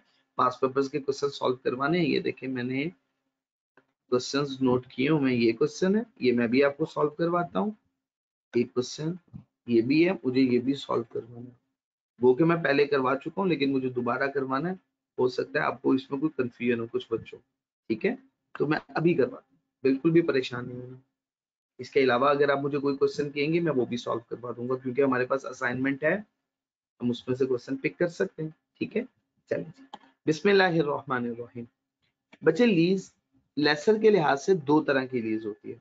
एक लीज कहलाती है फाइनेंस लीज और एक कहलाती है ऑपरेटिंग लीज। तो लेसर के लिहाज से लीज दो तरह से होती है। मेरी बातें सुनते जाइएगा, जहां पे दिक्कत हो बात समझना है मेरे से पूछ लीजिए। लेसर के पर्सपेक्टिव से लीज दो तरह की होती है, फाइनेंस लीज और ऑपरेटिंग लीज। नहीं, पैरा का रेफरेंस देना जरूरी नहीं होता। जैसे आपको मैंने कल डिस्क्लोजर बनाना सिखाया था, तो ये देखिए डिस्क्लोजर आपने अगर पेपर में आ जाएगा तो डिस्क्लोजर आपको कैसे बनाना है। ये देखिए मैंने डिस्क्लोजर में यहाँ पे ये डिस्क्लोजर बनाया हुआ। प्रैक्टिकली डिस्क्लोजर ऐसे बनेगा, पेपर में भी आप ऐसे देख के आएंगे। देखिए मैंने किसी भी जगह पे कोई रेफरेंस दिया यहाँ पे पैरा का नहीं दिया ना। उसके डिस्क्लोजर में सिर्फ हमें बताना होता है कि कितने पैसे हमने पे कर। ठीक है जी। अच्छा बच्चे, अब लीज दो तरह की होती है, एक होती है फाइनेंस और दूसरी होती है ऑपरेटिंग लीज। पहले हम फाइनेंस लीज के बारे में पढ़ते हैं। एक ऐसी लीज जो सब्सटेंशियल रिस्क एंड रिवॉर्ड उसकी ओनरशिप से मुतालिक ट्रांसफर कर दे उस एसेट की लेसर से लेसी को, ऐसी लीज को कहते हैं फाइनेंस लीज। और on the other hand operating lease क्या होती है, जो ट्रांसफर नहीं करती उसका उस एसेट का substantial risk and reward ownership से मुतालिक लेसर से लेसी को, ऐसी लीज को कहते हैं ऑपरेटिंग लीज। ठीक हो गया जी बच्चे। अब नेक्स्ट बच्चे, लीज की टाइप्स। फाइनेंस कंपनीज हो सकती हैं जैसे बैंक और कोई फाइनेंशियल इंस्टीट्यूशंस। हायर कंपनीज हो सकती हैं जो किस्तों पे देती हैं। मैन्युफैक्चरर या डीलर लेसर हो सकता है, या प्रॉपर्टी कंपनीज भी हो सकती हैं। ये टाइप्स ऑफ लेसर। अच्छा बच्चे, एक कॉन्सेप्ट डिस्कस किया जाता है इम्प्लिसिट रेट ऑफ इंटरेस्ट का, इसे हम कहते हैं IRR, implicit rate of interest, IRR। ये क्या कॉन्सेप्ट है, एक ऐसा रेट जो present value of lease payment और present value of unguaranteed residual value को उस एसेट की फेयर वैल्यू और IDC के इक्वल कर दे। ऐसे रेट को ऐसे रेट को IRR कहते हैं, इम्प्लिसिट रेट ऑफ इंटरेस्ट। एक ऐसा रेट ऑफ डिस्काउंट जो उस लीज पेमेंट की प्रेजेंट वैल्यू, अनगारंटेड रेजिडुअल वैल्यू की भी प्रेजेंट वैल्यू को उस एसेट की फेयर वैल्यू और उसकी IDC के इक्वल कर डाले, ऐसे रेट को हम IRR कहते हैं। तो बच्चे ये देखिएगा, इम्प्लिसिट रेट ऑफ इंटरेस्ट या इंटरेस्ट रेट इम्प्लिसिट, लीज के अंदर ऐसा इंटरेस्ट रेट होता है जो प्रेजेंट वैल्यू लीज पेमेंट की, प्रेजेंट वैल्यू अनग्रेंटेड रेजिडुअल वैल्यू की इक्वल कर डाले, किन दोनों के, फेयर वैल्यू उस एसेट की और आईडीसी उस एसेट की, दोनों के सम के इक्वल कर डाले। ऐसे रेट को हम इम्प्लिसिट रेट ऑफ इंटरेस्ट कहते हैं या इंटरेस्ट रेट इम्प्लिसिट कहते हैं। ये एक सिंपल सी एग्जांपल है, इसको आप कोशिश कीजिएगा सॉल्व करने के लिए। इसके लिए जो हम फॉर्मूला यूज करते हैं हिट एंड ट्रायल के लिए, हम करते हैं दो रेट्स हम पिक कर लेते हैं। कोशिश होती है कि एक रेट में हम एक रेट हायर ऐसा यूज करें जिसपे एनपीवी का बैलेंस नेगेटिव आ जाए, और एक ऐसा रेट यूज करें जिसपे एनपीवी का पॉजिटिव बैलेंस आ जाए। फिर हम उसमें इस फॉर्मूले में वैल्यूज इंसर्ट करके आंसर कैलकुलेट कर लेते हैं। ठीक है जी, इसके क्वेश्चंस मैंने काफी ज्यादा आपको करवाए हुए हैं, आप कीजिएगा उनकी प्रैक्टिस। मैंने आपको समझाया था कि हम क्या करते हैं, एक रेट यूज करते हैं। जैसे ये क्वेश्चन आपके सामने मौजूद है, इस क्वेश्चन में मैं आपको थोड़ा सा समझा देता हूँ, बाकी क्वेश्चन आप खुद से सॉल्व कर लीजिएगा। QSA surgical limited acquired an asset on lease, fair value of the asset, asset की फेयर वैल्यू 59738, और कंपनी को पे करना है 10,000 as down payment and 20,000 ordinarily for 3 years, 3 सालों। You are required to calculate the implicit interest in the lease, आपको calculate करना है implicit interest lease के केस में। अब बच्चे ये आपके सामने इंफॉर्मेशन, अब हमने इस इंफॉर्मेशन में देखें,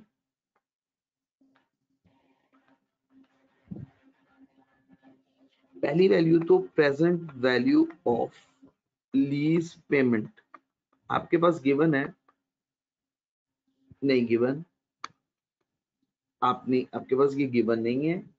अच्छा, अब fair value of the asset है आपके पास given, fair value of the asset कितनी है, 59738। ठीक है जी बच्चे, इसके साथ ही साथ डाउन पेमेंट गिवन है, डाउन पेमेंट कितनी है बच्चे, 10,000, और लीज रेंटल्स कितना है बच्चे, 20,000, और eight the end of 3 years ये total lease payment, total lease rental की अमाउंट बन जाती है 60,000, और लीज पेमेंट की अमाउंट हो जाएगी 70,000। ठीक है जी बच्चे, यहां तक कोई कंफ्यूजन तो नहीं है। चलें जी, अब हम क्या करेंगे, हम कैलकुलेट करेंगे net present value. Net present value में ईयर, सबसे पहले ईयर 0।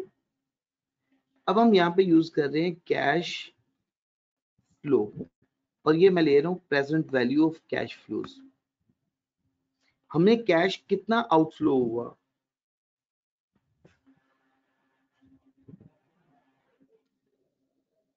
और कैश इनफ्लो कितना हुआ, इन बातों को अब अच्छे तरीके से समझना। ठीक है ना बच्चे, ताकि आपको किसी भी तरह की कोई कंफ्यूजन ना हो। इस क्वेश्चन को आपके सामने मैंने आपके सामने ये क्वेश्चन मैंने दोबारा ओपन कर दिया। जो एसेट्स की फेयर वैल्यू है, आपको जो एसेट रिसीव हो रहा है उसकी फेयर वैल्यू कितनी है, उस एसेट की 59738। ठीक है जी बच्चे। अच्छा जी, अब आपने ये एसेट खरीदा और लेसी को आपने ये एसेट प्रोवाइड करना है। ये आपको एसेट बाजार से मिल रहा है 59738 का, ये आपके लिए आउटफ्लो हो गया, और ये ईयर 0 में आउटफ्लो है। अच्छा, अब ईयर 1 से ईयर 3 तक, बल्कि सबसे पहले हम कहते हैं ईयर 0 में डाउन पेमेंट जो आपको रिसीव हो रही है वो इनफ्लो है। आपको कितने पैसे रिसीव हो रहे हैं, 10,000, ये इनफ्लो है। अच्छा, अब 1 से ऑनवर्ड 3 तक आपको इनफ्लो रिसीव होना है। अब यहाँ पे रुकना है, अब आपने मेरी बात समझनी है गौर से। आपको हर साल 20,000 रुपया मिल रहा है और 3 सालों में मिलेगा ये। अब आपने ये मुझे बात बतानी है, अगर आपको हर साल 20,000 रुपया मिल रहा है और 3 सालों तक मिलना है, आपको इसकी प्रेजेंट वैल्यू कैलकुलेट करनी है, present value of cash flow. ये तो अभी सिंपल कैश फ्लो की फिगर है। अब प्रेजेंट वैल्यू कैश फ्लो की कैलकुलेट करने के लिए हमें एक डिस्काउंट रेट अज्यूम करना पड़ेगा। लेट्स सपोज मैं डिस्काउंट रेट अज्यूम कर लेता हूं 10%। अब मैं इसकी एन्युटी की फिगर कैलकुलेट करूंगा, तवज्जो से समझिएगा ताकि किसी को अगर पहले नहीं आता तो ये बात समझ में आ जाए उसको।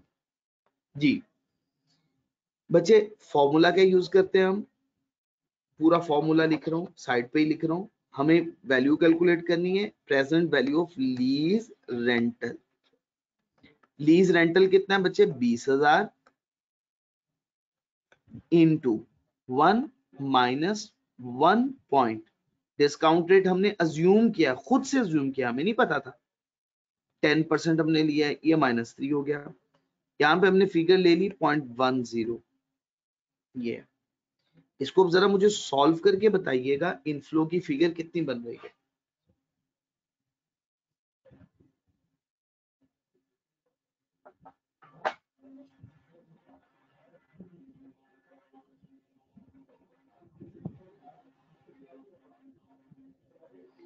फोर 9,737, ये तो एग्जैक्टली मैच कर गया।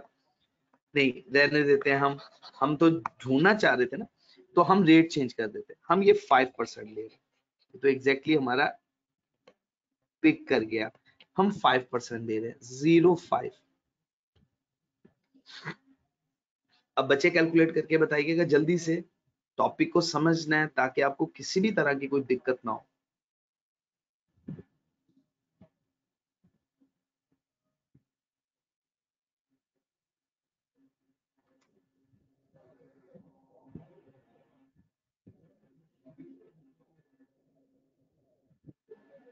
जी जी फिगर क्या है बच्चे, जी 54465। 54464। जी 465 मैंने कर दिया, 54465। अच्छा बच्चे अब इसका टोटल कैलकुलेट करना। ये आपके पास एनपीवी का आंसर है और ये एनपीवी पॉजिटिव में है।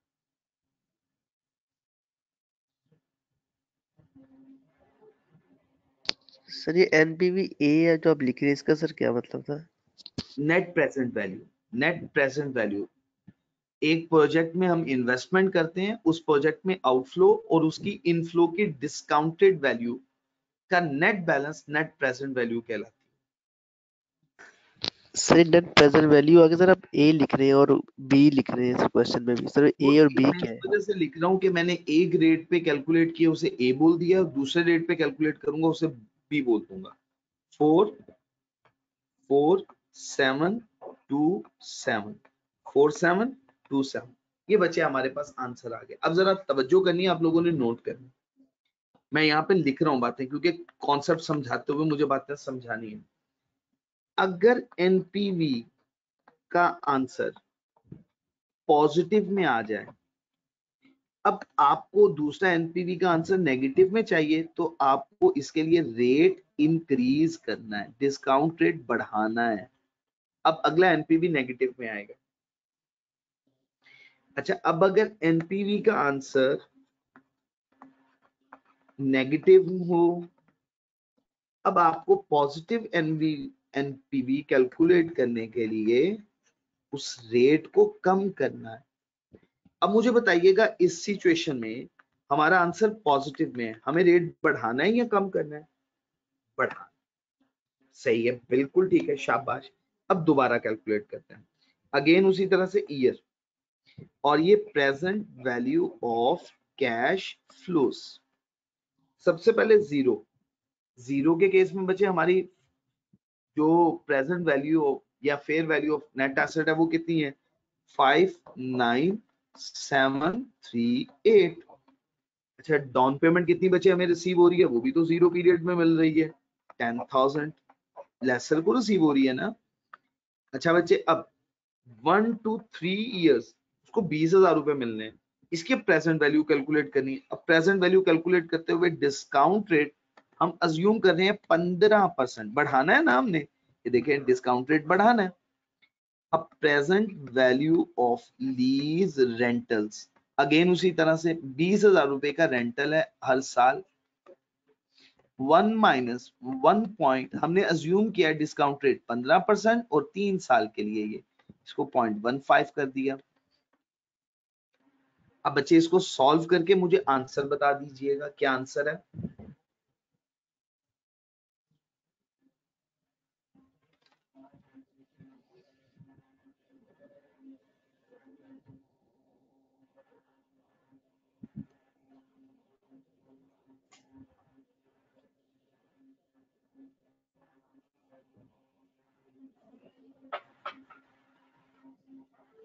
फोर 45,665। ठीक है जी बच्चे, ये नेगेटिव में थी 45,665। नेट बैलेंस बता दीजिएगा बच्चे।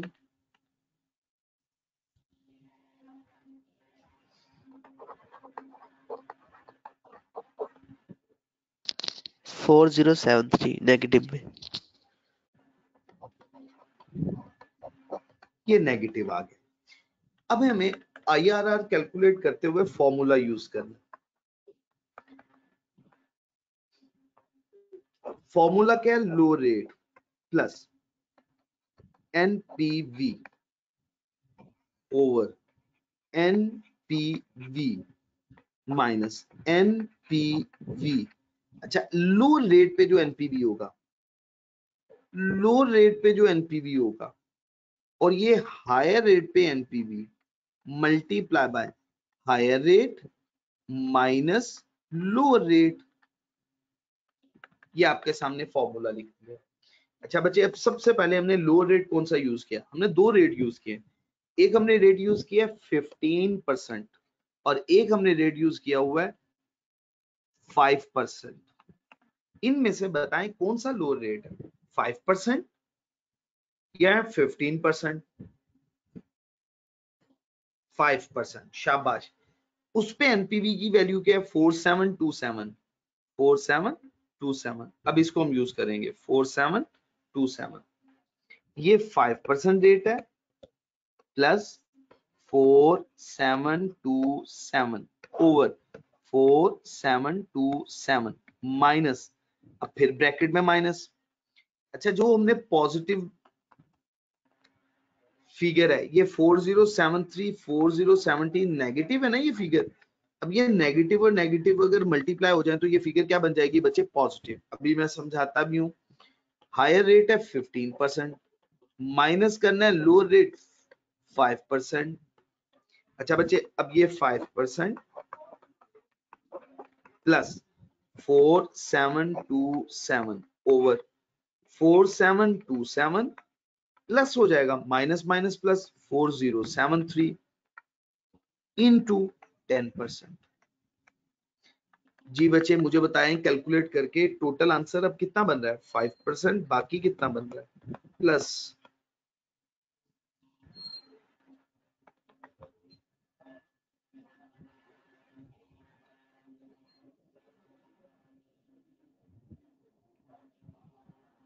जी, ये मुझे बच्चों ने बता दिया जी, टोटल कैलकुलेट करके 10.37 अप्रोक्सीमेटली 5.37, क्योंकि ये एस्टिमेटेड होता है, इसमें थोड़ा सा राउंडिंग ऑफ का डिफरेंस आ जाता है।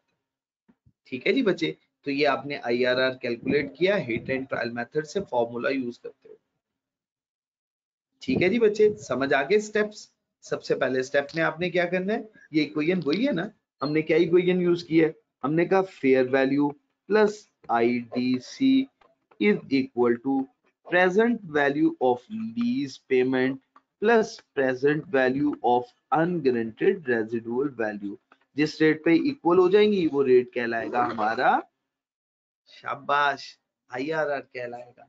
जहां पे ये इक्वल नहीं होती वहां पे हमारी एनपीवी का या पॉजिटिव बैलेंस होगा या नेगेटिव बैलेंस है। तो पहले स्टेप पे आपने क्या किया, सबसे पहले एक रेट पिक कर लिया 5%, उस पे एनपीवी कैलकुलेट की। अगर आंसर पॉजिटिव आया तो रेट को अब आपने बढ़ा देना है, 10% तक का गैप ले लिया आपने या 5% तक का ले लीजिएगा गैप। अब नेक्स्ट आंसर आपका नेगेटिव में आ गया। अब आपने ये फॉर्मूला यूज करते हुए कैलकुलेशन कर, अच्छा low rate plus NPV low rate पे divided by NPV low rate minus NPV at higher rate. अगर ये आंसर नेगेटिव में है तो नेगेटिव नेगेटिव पॉजिटिव हो जाएगा। तो आपने इसको पूरा फुल फ्लैश सॉल्व किया, आपका आंसर है 10.37। सही है जी बच्चे। सेकंड वन एग्जांपल खुद से सॉल्व कर लेंगे ना, अब आप लोग की कोशिश कीजिएगा खुद से सॉल्व करने की। अच्छा बच्चे नेक्स्ट, बिस्मिल्लाहिर्रहमानिर्रहीम। इसके बाद बच्चे फाइनेंस लीज की कुछ कंडीशंस है, वो कंडीशन जरा समझिएगा। बिस्मिल्लाहिर्रहमान, हमें पता कैसे चलेगा ये लीज फाइनेंस लीज है या ये लीज ऑपरेटिंग लीज है? तो at the date of inception, inception date पे हमें कुछ काम करने हैं। वो क्या काम करने हैं? सबसे पहले ये देखना है ट्रांसफर ऑफ ओनरशिप हो रही है at the end of lease term.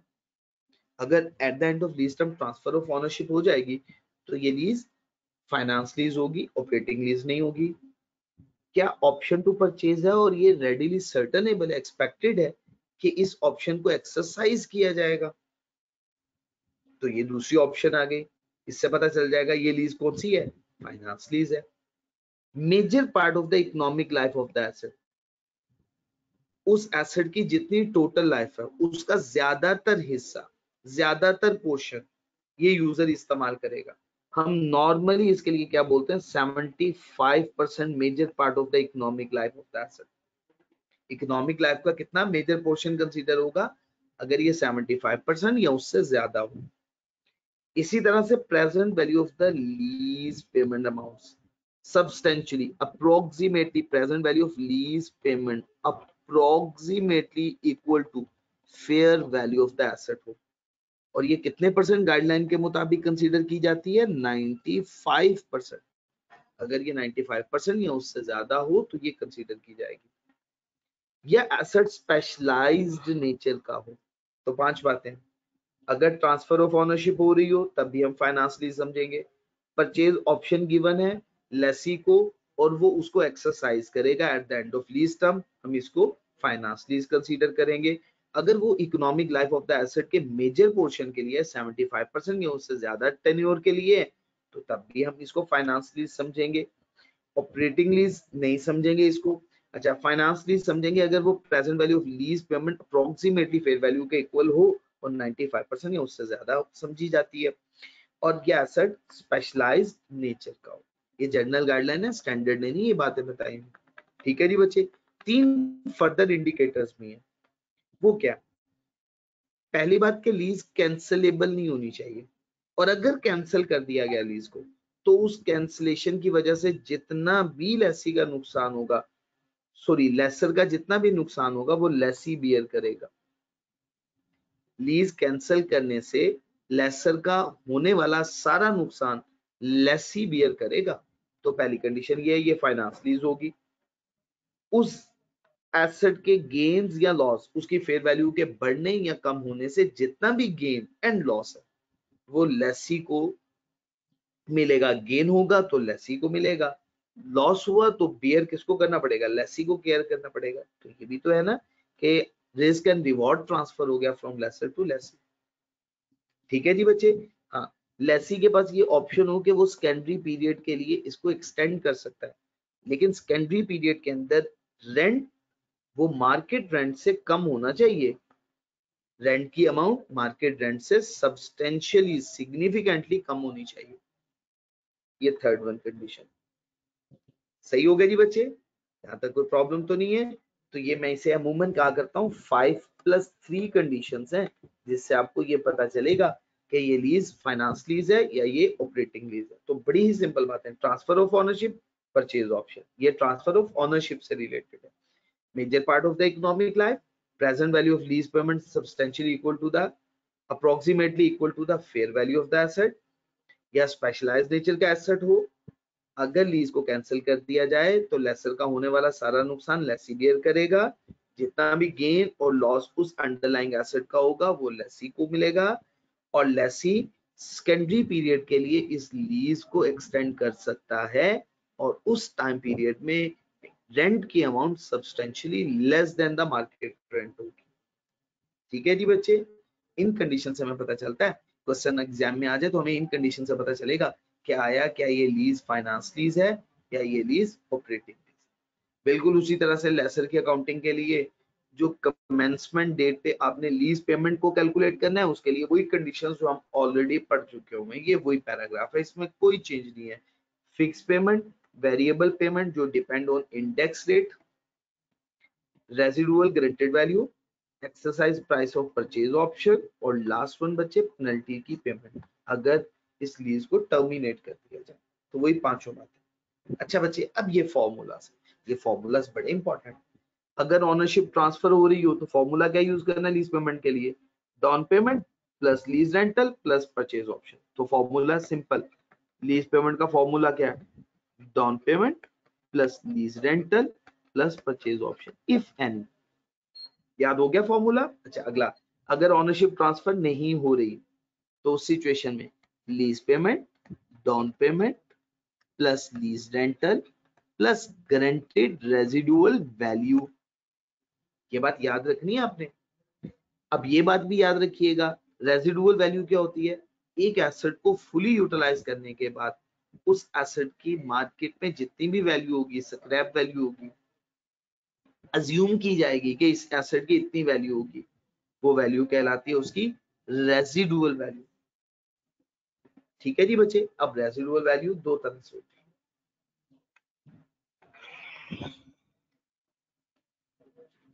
एक होती है गारंटेड रेजिडुअल वैल्यू, एक है unguaranteed residual value. Guaranteed residual value lease payment का पार्ट होती है, but unguaranteed residual value gross investment का पार्ट है, लीज पेमेंट का पार्ट नहीं होती। ये बात याद रखनी है, बहुत इंपॉर्टेंट बात है ये।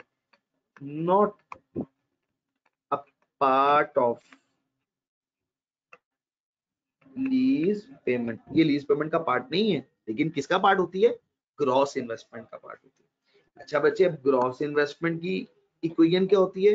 Gross investment is equal to lease payment plus unguaranteed residual value. याद है ना ये इक्वेशन? अच्छा जी, नेट इन्वेस्टमेंट की इक्वेशन क्या होती है? नेट इन्वेस्टमेंट होती है present value of lease payment plus present value of unguaranteed residual value. सही हो गया जी बच्चे। Unearned finance income, unearned finance income का क्या फॉर्मूला है? अनअर्न्ड फाइनेंस इनकम का फॉर्मूला है gross investment minus net investment. ये अनअर्न्ड फाइनेंस इनकम का फॉर्मूला। क्लियर है जी बच्चे ये बात? कोई कंफ्यूजन तो नहीं है? अच्छा, अब इसके केस में जब अकाउंटिंग होती है, लेसर क्या करता है? लीज रिसीवेबल या नेट इन्वेस्टमेंट का एसेट रिकॉर्ड करता है। लीज रिसीवेबल या नेट इन्वेस्टमेंट का एसेट रिकॉर्ड करेगा। सही है जी बच्चे, एक मिनट सिर्फ ठहरिएगा।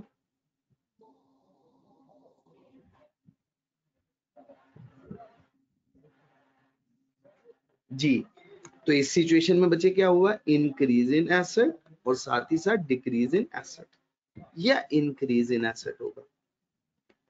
उसकी मैं एक एग्जांपल इस तरह से देता हूं कि अगर लेसर के पास एक लेसी आया और आके कहता है मुझे गाड़ी चाहिए लीज पे, लेसी को गाड़ी की जरूरत है, लेसर उसकी दो तरह से मदद कर सकता है। एक ये कि बाजार से गाड़ी खरीदे और गाड़ी लीज कर दे, या दूसरी सिचुएशन ये हो सकती है कि उसे पैसे दे दे और कहीं जाओ अपनी मर्जी की गाड़ी खरीद लो, मैं लीज कर दूंगा उसको। तो यहाँ पे दोनों बातें हमने लिख दी। या तो बैंक क्रेडिट करेगा, बैंक की सिचुएशन में कि उसने लेसी को पैसे दे डाले, कहा गाड़ी खरीद लो अपनी मर्जी की, मैं उसको लीज पे कर दूंगा। या दूसरा, गाड़ी खुद खरीदी और उसे फिर गाड़ी दे दी लीज करके। समझ आ गई बच्चे बात? चलिए बच्चे, और सीक्वेंट मेजरमेंट के लिए बच्चे अगेन इंटरेस्ट इनकम, इनकम बन जाएगी, और रिसीवेबल या बैंक को डेबिट करें, बैंक डेबिट और फाइनेंस इनकम क्रेडिट। यहां तक कोई प्रॉब्लम, कोई कंफ्यूजन तो नहीं है? सब बातें समझ में आ गई जी बच्चे? किसी को कोई सवाल पूछना है, कोई बात समझ में नहीं आई तो पूछ सकता है।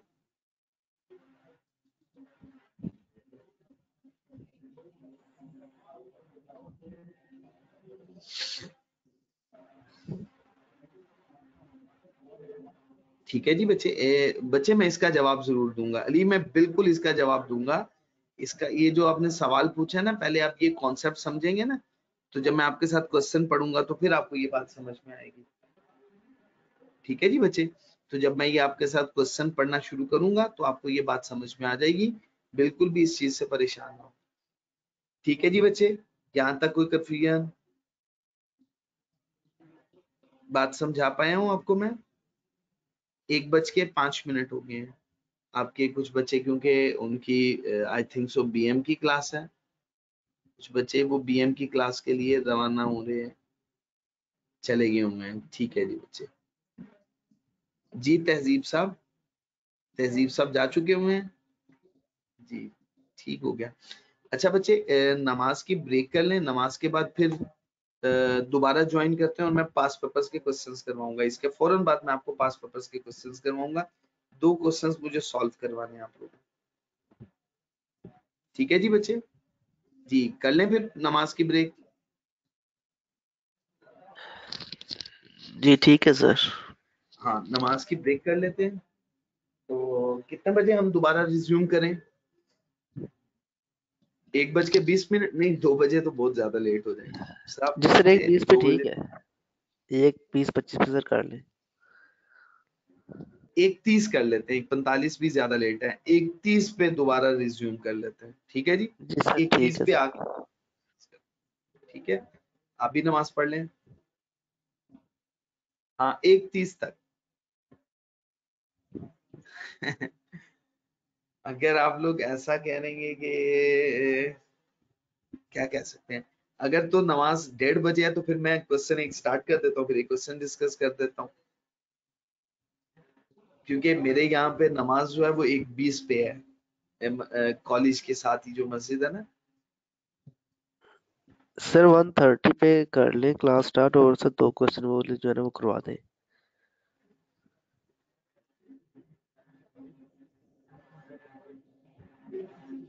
जी मुझे जल्दी से फाइनली बताएं ताकि हम,